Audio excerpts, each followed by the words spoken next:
তালু কাটা থাকে, চোয়ালটা ছোট হয়, অনেক ছোট থাকে।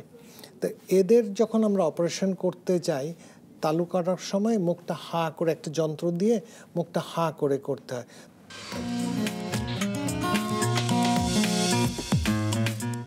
এটা যে ডায়াগনোসিস, এটার সাথে স্যার আর কি কি রেলেভেন্ট ইনভেস্টিগেশন সাধারণত অ্যাজ আ ফিজিশিয়ান আপনারা করে থাকেন?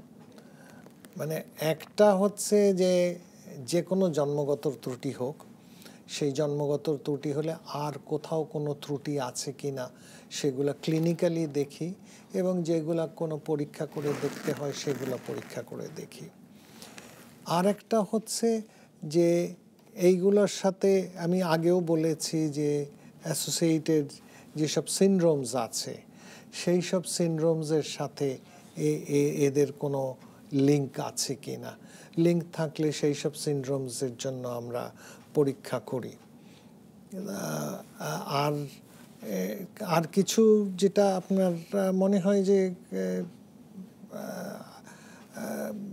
ইয়ে করতে চাচ্ছেন, আমার মনে পড়ছে না যে আর কোনো ইয়ে আছে। আচ্ছা স্যার, একটু একটু জানতে চাই স্যার যে এই যে এইসব সার্জারি, এগুলো তো স্যার আপনি বললেন যে মাল্টিপল সার্জারি দরকার হয় এক একটা বয়সে। যেমন যদি ছোট কাটা হয় তাহলে একরকম, তালু কাটা থাকলে একরকম, আর যদি দুটোই সমস্যা থাকে তাহলে আরেক রকম। এই ক্ষেত্রে স্যার কি কি পার অপারেটিভ বা পোস্ট অপারেটিভ কমপ্লিকেশন অ্যারাইজ করতে পারে অ্যাজ আ প্লাস্টিক সার্জন?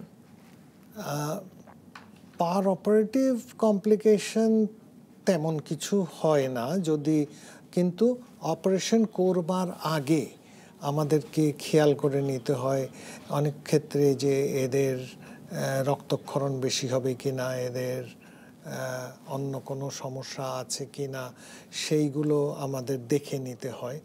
এছাড়া অপারেশনের সময় কিছু ডিফিকাল্টিজ থাকে। যেমন ধরেন, আমি একটু আগে বলেছিলাম যে পিআর সিকোয়েন্সের ব্যাপারে, সেইটা হচ্ছে যে চোয়ালটা ছোট হয়, তালু কাটা থাকে, চোয়ালটা ছোট হয়, অনেক ছোট থাকে। তো এদের যখন আমরা অপারেশন করতে যাই, তালু কাটার সময় মুখটা হা করে একটা যন্ত্র দিয়ে মুখটা হা করে করতে হয়, তখন স্পেস পাওয়া যায় না। সেই কারণে এদের একটা কমপ্লিকেশন হয় যে আমরা যদি খেয়াল করে না নিই তাহলে আমরা অপারেশনটা করতে পারি না। সেই কারণে চোয়ালটাকে বড় হতে সময় দিতে হয়। এই কারণে হয়তো বা 10 মাস, 11 মাস, 12 মাসের মধ্যে হচ্ছে না, আমাদেরকে হয়তো অপেক্ষা করতে হয় 15 মাস বয়স পর্যন্ত। এই জিনিসগুলো আমাদেরকে খেয়াল করতে হয়। এছাড়া ধরেন ইনফেকশন হতে পারে, সাধারণত হয় না কিন্তু হতে পারে। তালু অপারেশন করার পরে কোনো কোনো সময় দেখা যায় যে তালুর একটা জায়গায় একটু ছুটে গেছে, ফিস্টুলা হয়েছে, অথবা দেখা যায় যে তালু অপারেশন করার পরে তার নাক দিয়ে অনেক আসছে না কিন্তু কিছু খাবার চলে আসছে, এগুলোকে বলা হয় ভেলোফেরেঞ্জিয়াল ইনকম্পিটেন্স। তো এই জিনিস হলে পরে এগুলো ঠিক করার জন্য আবার আর একটা অপারেশন করে এগুলো ঠিক করা যায়। ফিস্টুলা হলে সেটা আবার নতুন করে আবার সেই সার্জারি করতে হয়। আচ্ছা স্যার, এই সব সার্জারির ক্ষেত্রে মানে একটা সার্জারি থেকে আরেকটা সার্জারির মধ্যে কিরকম আইডিয়াল গ্যাপ থাকা উচিত? 3 মাসের গ্যাপ দিলেই মোটামুটিভাবে যথেষ্ট।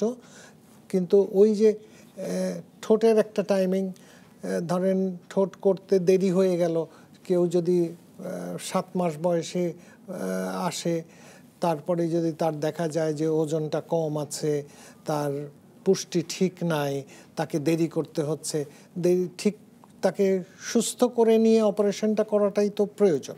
তো সেই জন্য আমরা যখন তাকে একটু ডিলে করি, দেখা যায় যে ডিলে করতে করতে তার তালু করার সময় হয়ে গেছে। সেই সব ক্ষেত্রে আমরা যেটা করি সেটা হচ্ছে যে তালুটার সময়টা যেহেতু বেশি প্রয়োজন, সেহেতু তালুটা আগে করি আমরা।